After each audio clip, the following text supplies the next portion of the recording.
come the Illawarra Steelers onto a rain-soaked Kogarah. Let out by that man, Paul McGregor. The left forearm swayed and that protective coating still. So they're looking to pick up a couple of points and head back down the Princess Highway if they can. One change for their lineup. Luke Patton comes in at fullback for Brendan Reeves, and then it's as per program Trent Barrett and Will Robertson the halves. The coach, of course, is Andrew Farrar. Here come the home team. The Dragons head out of the tunnel.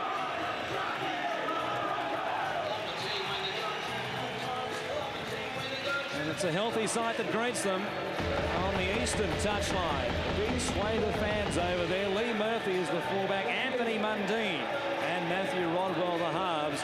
Just one change in the forwards. Luke Felsh comes in at front rower. He replaces Colin Ward, who is out, and the coach is David White. Sean Hampstead is the referee. What's that?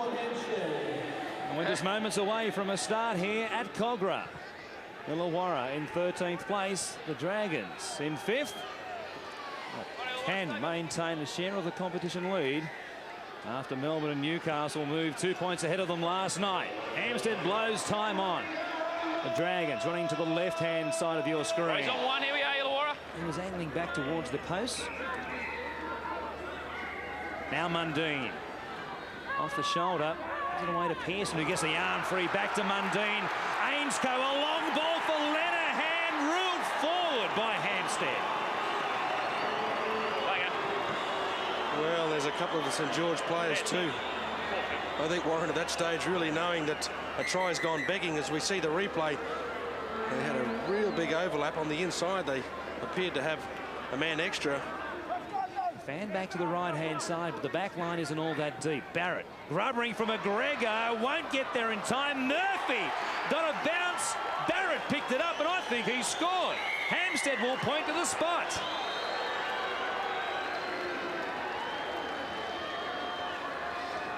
Well, a mistake coming up.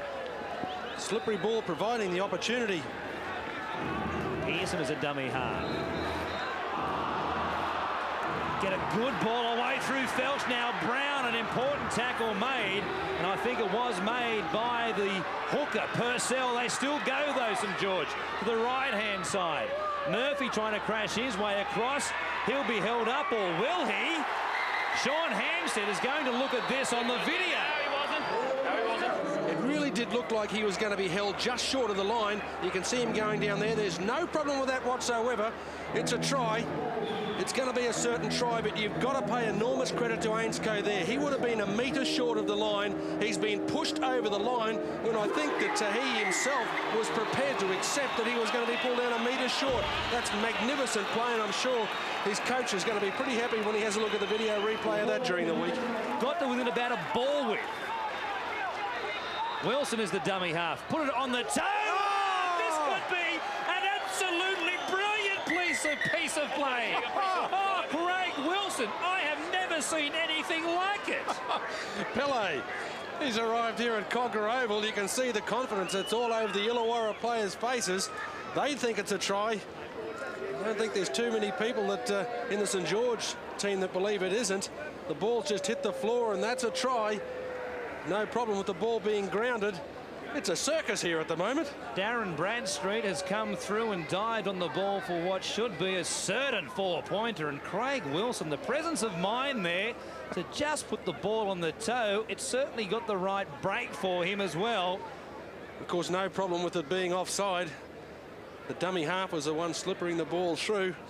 But Bossy, this game has got entertainment written all over it. Oh, and a set play too. I mean, you always put in a kick in for the front row. That's what they've done. There's the green light, no doubt about it. The Saints fans are bluing, but just a beautifully executed move. Trying to step his way past his opposite number. He couldn't do so. In fact, it was Darren Tracy who was there to tackle him. Robinson, they moved up quickly, and he'll stroll through. Places the ball under the post, and Illawarra are on fire. 14 points to 6, and we're just midway through the first half. They came up too quickly outside Will Robinson. He saw the gap and darted straight through. Loves to go chasing the football. He went the width of the field on that occasion. Ainscough, a long pass. Tangata-Toa, a ball out the back, play on. It falls for Lenihan. He gives it away to Pearson. He got to within a couple of metres of the line. Now Bartram gets across. A very simple play from dummy half. Hampstead is going to go to the video referee, but that is 4 points. We're at the movies tonight. But I'm sure that Coach Andrew Farah would be a little bit disappointed if they were going to give away this try, because they defended quite desperately in the previous 4 or 5 tackles. Bartram just getting out of dummy half. I think the only question was whether he actually had control of the football when he put it down. There's no doubt about that. That's a try. I'm sure that he'll be fairly happy about that as well. Wayne going into the State of Origin series next week. It's probably given him enormous amounts of a boost going into this match. Looking for a quick play of the ball. Brown away to Tangata-Toa. Works it off for 10 metres. And now Sean Hampstead is going to call somebody out here. He's seen something in the tackle. Right, come in. Yeah, I know. You come in with a forearm. I'm going to put on a report, right? You go and report it. Terry Lamey, the man, being placed on report for the Illawarra Steelers. Here it is again. Tangata-Toa just bumping it up. Well, there it is, late across the top of the face of Tangata-Toa. 15 metres in from the western touchline. It curls back nicely. And there's just a try the difference. The Steelers on top of the Dragons, 16 points to 12. Now to the right-hand side they come, quickly in attack. Mundine, a good ball back on the inside. Murphy chiming in, got it back to Mundine, who stands on his feet and almost crashes over. On the last tackle, Hardy. Murphy was the decoy runner. Rodwell quickly. A ball intended for Corey Pearson. Now grubbed into the in-goal. Play on, is it? They're going to claim a try.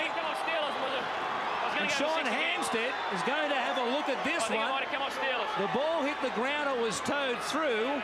And I think that Jimmy Lenihan is going to come up and claim a 4-pointer. Yeah, what he's asking about the referee was the pass that was thrown. The pass that was thrown wide on that last tackle. It looked like a certain St George try. He was wondering whether it was actually played at by St George. Was it knocked to the floor by one of the Illawarra players? It certainly did appear as though that was the case. The ball went to the floor. One of the St George players getting through to dive on the ball. I don't think there's any problem with the ball being grounded. It's just a difficult situation over the pass coming up second wide of the ruck. This one here, it looked like it was knocked forward by the actually Paul McGregor, I think it was. I don't think there's too many qualms about whether the ball was actually knocked down by McGregor. It really did look like the ball was battered down. Well, no problem as far as the placement of the ball. Darren Tracy, it was the player who got there, and he gets a touchdown. Well, boys, I hate to spoil the party, but I have one slight problem with it. I thought the ball was towed through by Corey Pearson at first attempt into the leg of Jamie Ainscough, which would be an accidental offside, and have a scrum to pack down where that happened. Ainscough once more at first receiver. Rodwell standing wide. A good ball for Smith. He'll try and climb his way across the line. He didn't get there.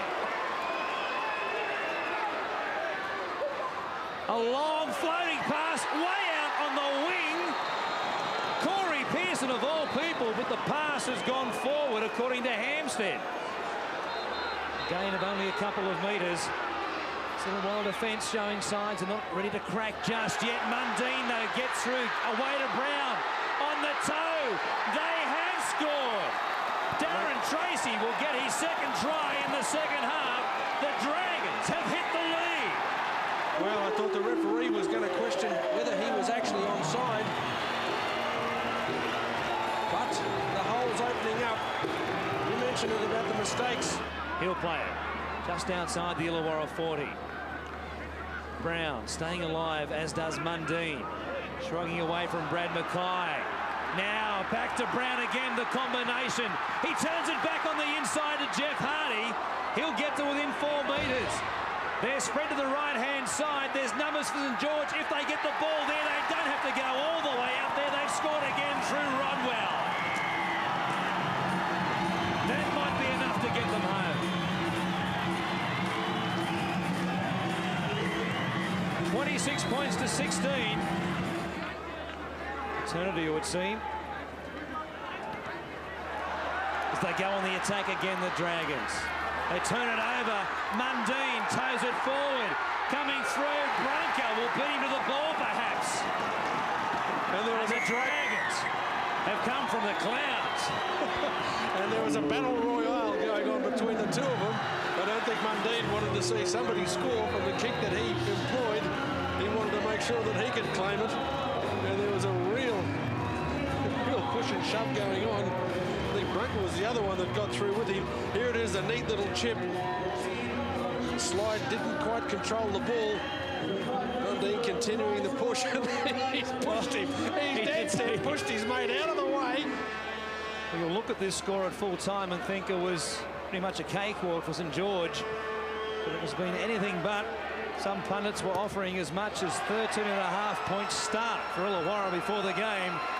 They have done their cash cold because the Dragons have beaten the Steelers 32 points to 16 at Kogarah.